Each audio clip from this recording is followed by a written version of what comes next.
అందరికీ నమస్కారం అండి. మీ కష్టాలన్నీ తొలగిపోవాలనుకుంటే ఈ రీల్ని చివరి వరకు చూసేయండి. శ్రీ వారాహి అమ్మవారి శక్తిపీఠం కాకినాడ దగ్గర ఉన్న కొవ్వూరులో ఉందండి.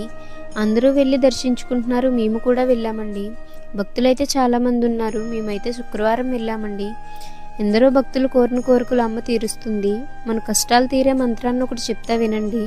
ఉదయం లేవగానే మన అరచేతుల్లో వారాహి అమ్మవారి ప్రతిరూపాన్ని ఊహించుకుని నర్పవి నర్పవి ఇలా నర్పవి అని 11 సార్లు జపిస్తే ఎలాంటి కష్ట సమయాల్లో అయినా అమ్మవారు బయటపడేస్తారు. ఈ మంత్రాన్ని మీరు కూడా జపించి కష్టాలను పోగొట్టుకోండి. ఈ గుడికి ఎక్కడెక్కడి నుంచో వచ్చి అమ్మని దర్శించుకుంటున్నారు. మీరు కూడా వెళ్ళి అమ్మని దర్శించుకోండి. జై వారాహి. అందరికీ నమస్కారం అండి. మీ కష్టాలన్నీ తొలగిపోవాలనుకుంటే ఈ రీల్ని చివరి వరకు చూసేయండి.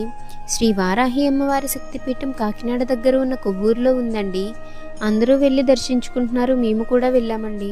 భక్తులైతే చాలామంది ఉన్నారు. మేమైతే శుక్రవారం వెళ్ళామండి. ఎందరో భక్తులు కోరిన కోరికలు అమ్మ తీరుస్తుంది. మన కష్టాలు తీరే మంత్రాన్ని ఒకటి చెప్తా వినండి. ఉదయం లేవగానే మన అరచేతుల్లో వారాహి అమ్మవారి ప్రతిరూపాన్ని ఊహించుకుని నర్పవి నర్పవి ఇలా నర్పవి అని 11 సార్లు జపిస్తే ఎలాంటి కష్ట సమయాల్లో అయినా అమ్మవారు బయటపడేస్తారు. ఈ మంత్రాన్ని మీరు కూడా జపించి కష్టాలను పోగొట్టుకోండి.